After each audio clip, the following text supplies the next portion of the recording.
This is Innovation and Leadership, where we interview Navy SEALs, venture capitalists, pro athletes, best-selling authors, Hollywood filmmakers, really as many different kinds of high achievers as we can get to come on the show.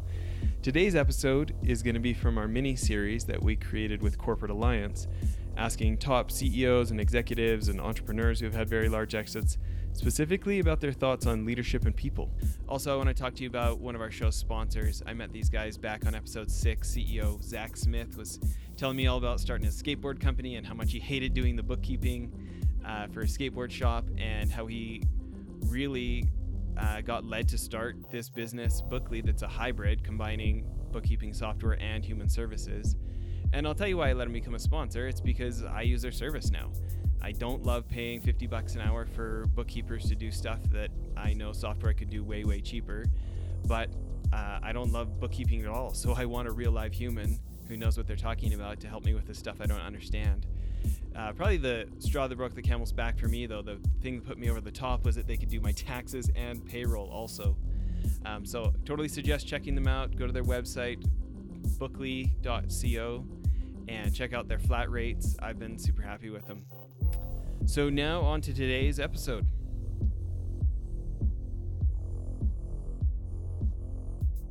Very successful exit, investors 20 times their money, and then building Ideal Shape, and now selling that. Yep. Let's talk about that for just a minute. Ideal Shape, in the last episode we talked about, it was a whole different business environment now that social media existed and stuff like that. What about making connections, like networking in the business environment? You're such a successful business person already, but you are starting something new. Right. Now starting this business, who did you want to go meet? What kind of connections were you trying to make when you're CEO of this next business? Well, I think it was the same thing as with the call center business. Even though it was a different business and it was online, I think those things were different. I still wanted to connect with other CEOs because it's a lonely position. I mean, even with my investors, you really can't talk to your investors about a lot of different things. There was so much I could do, only so much I could do, talk with my husband. You couldn't talk with your VPs and that group about really some things that are difficult at this. And certainly you couldn't say, man, I'm really struggling, if you ever got to that point. So I always was the one to seek out other CEOs. And then we'd have these great conversations about, oh, yeah. I remember one time I was set up with Marilyn Tang in a chamber meeting for mentors and she'd been in business 30 years, and she ran a warehousing where they design warehouses. And I thought, I can't really learn a lot from her. What can she? And I spent that year with her. We'd meet once a month for lunch, and then we'd go to a meeting at the chamber. And that was one of the best years because I would say, well, I'm really struggling with this.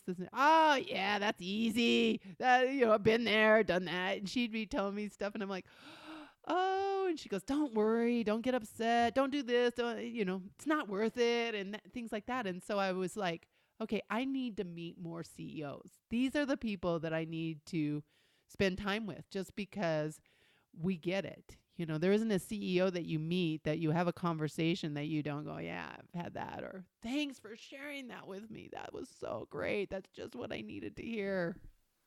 And how did you meet Jeff Rust and the whole Corporate Alliance folks? They came and suggested that we go to our business. I can't even remember. It was so long ago. It was back with the Currents days. And then we started up with them in Ideal Shape, and that's when it was really beneficial because we actually bought into not just the C level, but we got some of our employees going to the mid level and the entry levels, and really started using the network. But I have to say, some of the people that we met through Corporate Alliance have been really key in our success to the business. So it was a great relationship. And we talked about Occurrence growing from, our initial 10 staff to the 600 before we sold it. What at Ideal Shape? What did that look like from So we just had our family working for us. There was 5 of us when we started. And when we sold, we had over 100 employees. And in an online business, that's a lot of employees. We were outsourcing most everything. By then, we were outsourcing the shipping and packing and all of that because that had gotten too big. And we were selling, 10,000 a day customers. And so it was big. So let's say there's business owners or division managers listening today that wish they could grow their customer base to 10,000. Yeah. What do you feel like are some of the lessons on sales and attracting customers that you couldn't have learned if you hadn't have done this yourself? Oh, lessons on sales. I think, okay, for me, I'm always about operations. And so I think how you do a great job of selling is you deliver. So for me, our customer service had to be stellar. And I was always about getting the package right out, answering the customer's questions immediately, helping them to understand how the product worked, and if they had a problem with the product, replacing it or exchanging it or just giving them a refund.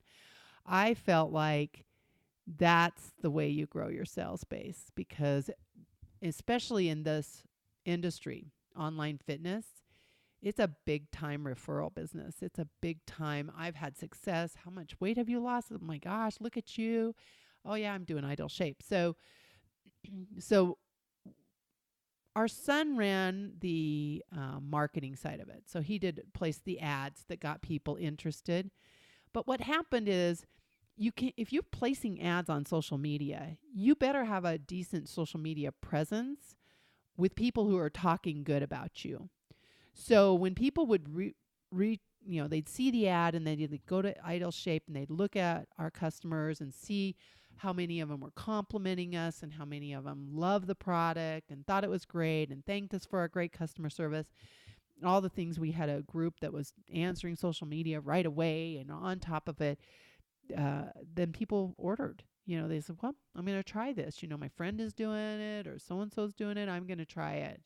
So I think the reason that the social media marketing was so effective, because initially we started with Google marketing and that was working for a while, but it really, what really launched us was learning how to place Facebook ads and then doing Facebook private groups where people were in them and they could talk about things that their friends wouldn't see them, and they would post before and after pictures, which you could never get them to do in an open group. And so things like that we did that gave our customers a safe place to have those conversations and find a support group and find a group of people that were positive and uplifting. And because it's a tough thing, especially when a lot of them were trying to lose over 100 pounds, 150 pounds. It's a lot.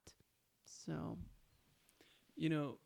it's an interesting topic, customer service, right? I can't think of a CEO or any kind of division leader I've ever met that thinks they have bad customer service. Right. But yet there's those people who are like, you hear about Jeff Bezos at Amazon buying Zappos. He says, I get weak in the knees when I find a customer obsessed company. Yes. Right? Yes. And I mean, people love to tell themselves how good they are at customer service. And then every once in a while you meet people who are like deeply empathetic, consistently thinking, what's it like to be my customer, trying to give everything faster. Any thoughts for people to do a self-assessment of, am I drinking my own Kool-Aid, I'm good at customer service, versus, would I really fit in customer obsessed? Right. Well, now you've got Google reviews and Facebook reviews and all of that. So you get pretty good feedback. If you want to find out how you're doing, go to your social media platform. Just watch the feed. I watched the feed all the time. I would have it running on my computer as I'm doing other things, and I'd kind of watch. And if something happened negative, but the funny thing is, somebody would make a negative comment like, I don't like this chocolate chip mint shake mix. Our customers would jump in and they would go, it's great, I love it, try this, try that. I was like, okay, we really don't even have to jump in on this one because we got all these customers jumping in. So you get a sense, because if your customers don't do that and you're getting that kind of message on your social media and reviews, you're getting instant feedback. And recognizing if somebody makes a negative comment, there are 50 people that didn't bother, you know? So take it at face value because someone had the guts to make it. So you better really look at it and say, what can I do to fix this? It's so interesting, this idea of you can't manage what you're not measuring. Right. Right. And yet, in a lot of organizations, senior executives, there's a little bit of like, nobody wants to get shot for being the messenger Right. on bad news. Right. Yeah. So having something like this, where you have a feedback loop that is, that it's, you're nobody's jeopardizing their job to let the boss know we've got a problem. Right. Exactly. Which ideally you've invented the kind of culture where that doesn't happen. Mm-hmm. And in reality, politics are politics, and not all your managers are as good as you hope they are. Exactly. Right. But it's interesting how many parts of life, if we would just measure it, right? If we would, I think people try to have the self-discipline to measure instead of building a system that will measure for them. Right. Right. Because then then I procrastinate, then my willpower falls down, and all of a sudden now I'm not measuring. Right. Right. Exactly. And it's not easy. I mean, a lot of times setting up metrics is a lot of work, but it does. Once you've set them up and you manage them accordingly, it's actually an easy way to manage people. But a lot of people struggle with setting up the matrix and figuring out what is it that I'm going to measure this person on and how am I going to do that? And I say, go to the person and say, okay, I'm going to measure you. What do you want to be measured on? Start there. And then say, well, those are good ideas, but I also want to measure this and this and this. And they're like, well, how would you do that? Then we come up with this idea. And then we set some goals and we start from a place of, let's help make you successful. I'm not trying to make you not successful. I'm trying to make you successful. So let's make you successful. Let's set you up to be successful. And then, you're slipping here or here. And it's, if you give immediate feedback, it's loving, concerned, I care about you. People respond really well. I mean, they really do want to do a really good job. It's rare. Every once in a while you have somebody that got through the interview process, heavens knows how, that could care less. It's like, who hired this person? How'd they get in this company? Because they really don't care and they can't be here anymore. And I'm quick with letting people go because my feeling is I'm stopping them from being in an organization that fits them better. So if this isn't working out and we've tried here's our performance improvement plan, let's see what we can do, and watch them not even make any move towards success, I go, you know what? This isn't working. And it's not working. It's not just not working for us. It's not working for you. You need to find a place where you can be successful. You're not being successful here. And people are like, yeah, you're right. I don't really like it. Or, I mean, I rarely get the person that goes, oh, what? You're letting me go? I mean, they know it's coming. We've set it up so that they already, I always say, they fire themselves. I don't fire anybody. I just go, most people walk in my office, and I didn't do a lot of the firing later in the years. I had people that did it. But when they did, they'd go, you're firing me, aren't you? And I go, no, you're firing yourself. And they go, yeah, you're right. I mean, yeah, it was pretty typical. People always knew, and I always turned it around and said, no, you fired yourself because I tried everything I could to help make you successful. But you know what? It's not a good fit. That's okay. Somewhere else is a good fit for you. And go be successful and tell me about how great the next position is for you. I want to hear about it because we got to cut you loose so that you can go find it. I love it. It's interesting. I think about whether it's at small businesses or whether as CEO of a private equity fund, so many of my thinking I'm being nice by keeping people around was a terrible choice. Kills everybody else's morale. Why are they still here when they're acting like that? Right. I think I'm being nice. Really, I'm just avoiding conflict. Right. Not. Well, I told you about Paul Barrett. I remember the biggest thing he taught. One of the biggest thing he taught me was he taught the analogy where you have the dogs, the bottom 10% of the company, and then you have the herd, which is the 80% in the middle, and then you have the 10% tigers at the top. And so he would say, you unleash the tigers and you let them be hugely successful because you're tying them down with all these rules that you let the tigers perform and you really go for it. The herd goes, whoa, look at those guys. Oh, well, that's okay. We still have these dogs down here. We're okay. And then you shoot the dogs and get rid of them. And the herd goes, whoa, whoa, they shot the dogs. Oh, man. And they start to improve because the herd improves when there's no dogs below them and they see the tigers taking off. So that's what Paul Barrett taught me. And it's been true. It's been true. My whole career, I've found numerous times that I've improved performance by getting rid of the people that are dragging everybody down and unleashing the tigers that really perform. Yeah. I love it. Yeah. Okay. Next I want to ask is, there's so many entrepreneurs, they have a small business and they want to become a big business, right? And there's so many that don't make it. Right. When you think about the ones that could have that don't, what do you think people are missing? What do you think people are not doing? Those small businesses that could become a big business, but they don't. Well, first of all, they're missing vision. I think you have to have vision. I typically find if I can see it, I can make it happen. So I try to say, okay, what can we do next? What can we do to improve, to become better, to be successful, more, whatever it is. And so they might be lacking vision and the ability to see. They might be lacking the ability to surround themselves with great people. I've known a lot of entrepreneurs and they struggled with hiring people better than themselves. And they want to keep everything. They want to do it all. And they struggle with letting things go. So my philosophy has always been, okay, hire somebody who's better at this than I am. Let it go. And then I can go over here and do this more. A really good example was my husband was when he came in the call center business with me. He said, "Why are you still doing your bookkeeping?" I said, "Well, I have all these friends that have companies that got embezzled from. I don't want to make sure that happens." He's like, "You know what? You got to find a $12 an hour person, just do the bookkeeping, put some controls in so you can be out selling more." And I go, "I know, I need to do that, but that was really hard." So we had this great conversation. I finally did it. It's the best decision I made, get that bookkeeping off of me. And then I went out and was selling, and we doubled the business that year.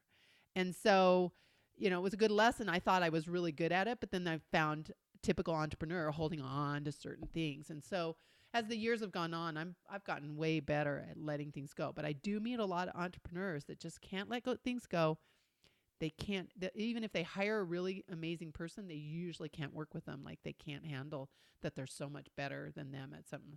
So ego probably gets into it or something like that. But so those were the things, you have to have vision, you have to hire great people, let things go, and you do the things you're really good at to help build the business. So thinking about this idea of, I think about one of my mentors. He used to talk about, he had grown up in a family of entrepreneurs. His dad had, convenience stores at gas stations and stuff. Uh-huh. And he'd say like, son, you just have to know that when you leave the store, the staff are going to do a worse job than you would have if you had stayed. Right. But the trade-off is you get to have dinner with your family. Sure. Yeah.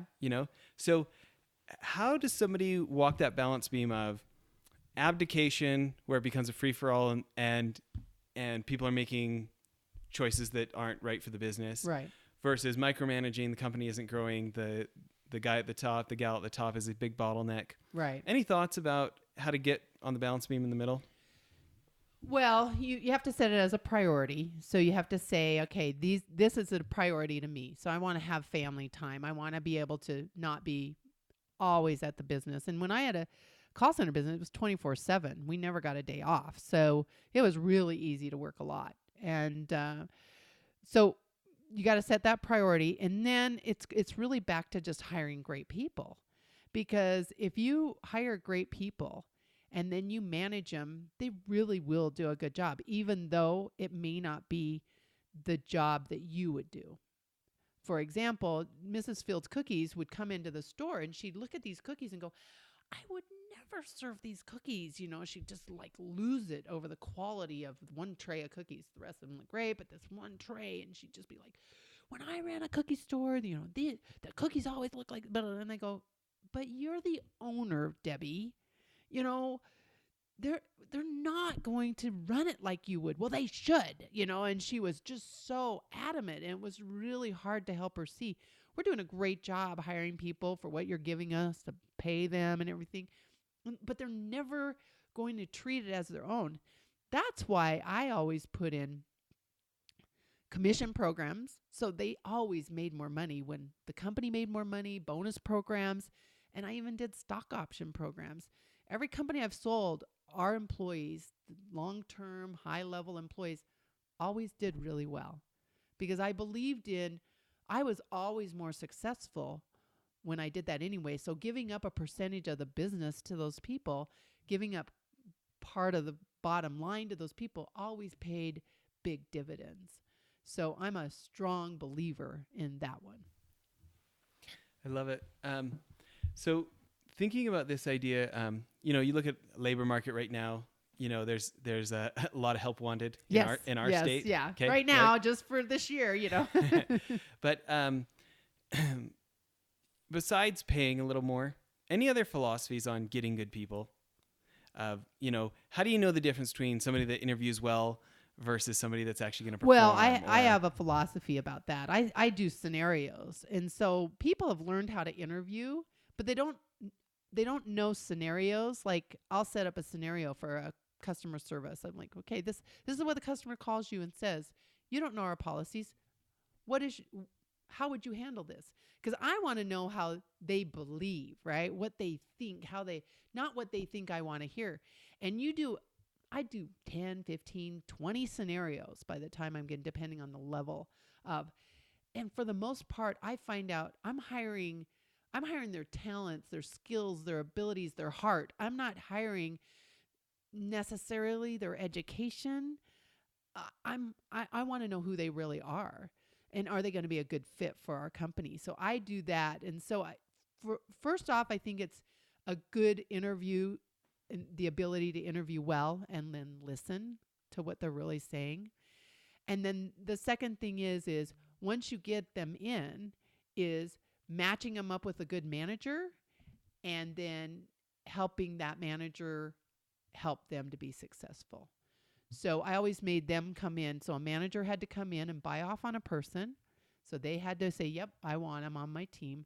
So I would say, okay, now your job is to help make him successful because you wanted him. So the person really had to be a super bad match to not make it, because we've tried everything along the way to set them up and to be really, really successful. What did that look like? Your manager mentoring. What did that look like at your companies of them making sure somebody's successful? Is it back to measuring and having conversations about? Yeah. So they had teams, and so the person individual had metrics, but the team also had metrics. So the manager was their performance bonuses, their commissions, how promotions were all measured based on how their team did. And we didn't look at individuals in that scenario. We looked at their team. So if they had one bad apple and they kept them and then dragged the team down, it's like, yeah, no, you shouldn't do that. You've got a team to support here, and you're dragging down the whole team by keeping that person who just has a bad attitude for whatever reason. So they did get through the system, and then they were hired. But no, we measured. I don't know too many positions in my companies I didn't measure. I'm just really vigilant about that. I think everybody does better if they know what the measurement is, they understand it, they agree to it, and they know that every week we're going to meet about it. Yeah. Well, thinking about this idea of vision and leadership, and I know we're about done out of time here with part 2 of the episode, but maybe this is a good question to end with. When you think about leading the kind of business that is attractive for somebody else to buy, yes, right? Do you have any thoughts about this, about building the kind of company that's attractive for an exit? Oh, that's a good one. We did a few different things, and I didn't push this one as much as my husband did. Was having amazing technology. I used to say I could just have great people and I would build an amazing company. But what I learned is now you have to have great technology to support those great people, or they'll leave because they won't work with crappy. I guess I shouldn't have said that word, but crummy technology. They just won't stay there. So he built systems and processes and programs to help support really great people, so they had this great environment to work in and great technology.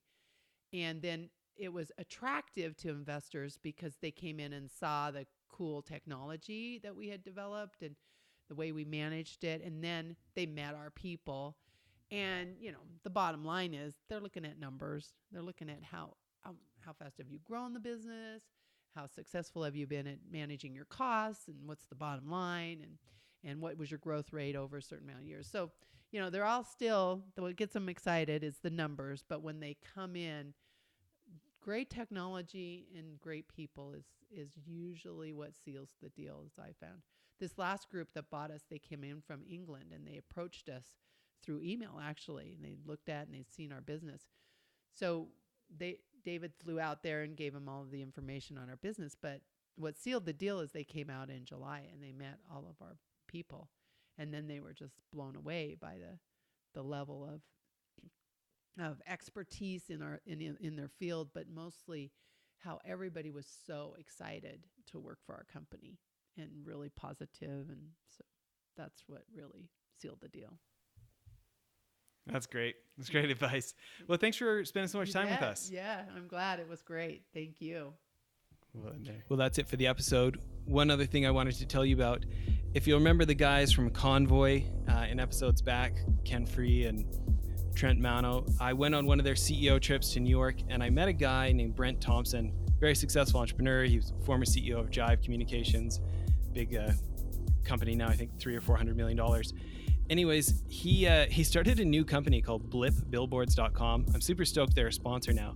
But I remember a year and some ago when I met him, I thought it was genius. Instead of having to buy 6 months or a year's worth of billboard for thousands of dollars, you can buy 8 seconds at a time for like 10 or 20 cents. You pick what billboard you want it on, what time of day you want it to run, and it just puts so much power in the hands of marketers and CEOs who want to try something and see if it works. You can buy as many or as few as you want, change it as many times as you want. I think now our podcast is being advertised on billboards in like 18 different states because we have these guys as sponsors. We're pretty excited about it. Hope you check out blipbillboards.com. Thanks.